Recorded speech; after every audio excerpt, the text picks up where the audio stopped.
ভোগালীক আদৰিবলৈ সাজু হৈছে ডেৰগাঁৱৰ পাচনিবৰাৰ গাঁওবাসী। সাজু কৰিছে ভেলাঘৰ।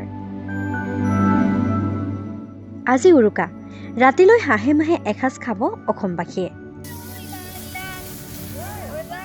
অসমৰ বিভিন্ন প্ৰান্তৰ দৰে ডেৰগাঁও পাচনিবৰাৰ গাঁৱৰ ৰাইজে প্ৰতি বছৰৰ দৰে লগে ভাগে ভেলাঘৰ মেজি বনাই এসাঁজ খায়। এই বৰ্ষও ব্যতিক্ৰম নহয়। গাঁৱৰ মহিলাসকল ব্যস্ত নৰা কটা, গাঁৱৰ ডেকাসকল ভেলাঘৰ নিৰ্মাণ কৰাত ব্যস্ত।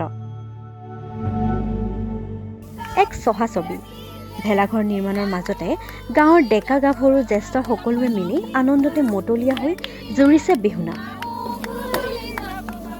ঢেঁকীৰ শালত চাউল খুন্দি পিঠা পনা বনোৱাত ব্যস্ত মহিলাসকল।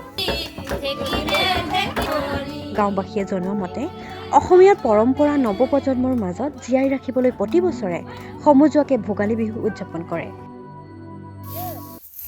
মানে আমাৰ পৰম্পৰা মানে এই ইয়াত আমি 3টা মেজি পাতোঁ।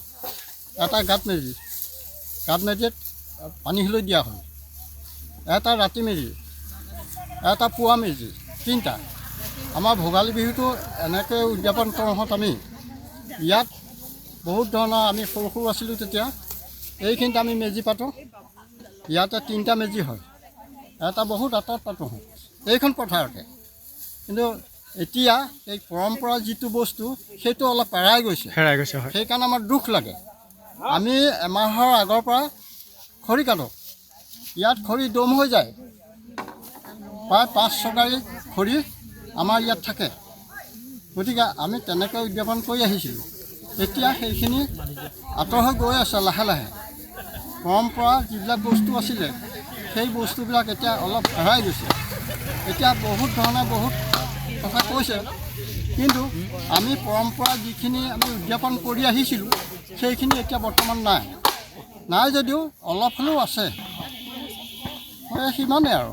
হয়, আমাক কি ক'বা, বহুত ভাল লাগিছে। আমি সকলো মিলি নৰা কাটিছোঁ, ভেলাঘৰ প্ৰস্তুতিত চববোৰ লাগি আছোঁ। কেইদিনৰ পৰা ব্যস্ত হৈ আছে? আমি প্ৰায় এসপ্তাহমানৰ আগৰ পৰাই ইয়াতে ব্যস্ত হৈ আছোঁ। এটা উৎসৱমুখৰ পৰিৱেশ হৈছে নেকি? উৎসৱমুখৰ পৰিৱেশ। এবাৰ সকলোৰে ঘৰত পিঠা পনা বনোৱাৰ পৰা ইয়াতো এতিয়া আমি পিঠা পনা আনি সকলোকে চাহ তাহ দিম বা দিও আছোঁ। এতিয়া গোটেই ল'ৰা ছোৱালীখিনি আমিও মানে আগলৈও যাতে ল'ৰা ছোৱালীখিনিয়ে এই বস্তুটো দেখি আমাৰ পৰম্পৰাটো যাতে হেৰাই নাযায়, এইটোক লৈ আমি চেষ্টা চলাইছোঁ। আৰু আমাৰতো ইয়াত প্ৰতি বছৰে আমাৰ গোটেই গাঁও লগ লাগি আমি ইয়াত ভোজ ভাত খাওঁ। আৰু আমাৰ বিহুৰ দিনাখনো বিশেষকৈ দিনতো আমাৰ ইয়াত হেৰি হয়, ৰুটি ভাজি বা ৰাতিটো ভোজ হয়, ৰাতিপুৱা আকৌ পিছদিনাখন চুঙা চাউল খাওঁ হয়, দুপৰীয়ালৈ ৰুটি ভাজি, এইদৰে আমাৰ চলিয়েই থাকে। মানে পৰম্পৰা জীয়াই ৰাখিছে। পৰম্পৰা আমি জীয়াই ৰাখিছোঁ।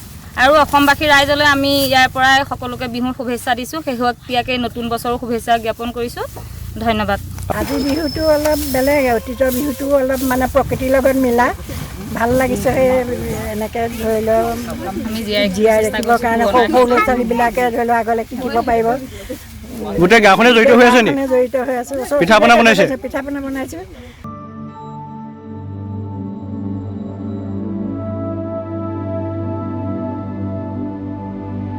বিহু উদযাপন কৰে। ডেৰগাঁৱৰ পৰা মাধুৰ্য বৰাৰ প্ৰতিবেদন, মাই নিউজ এনি।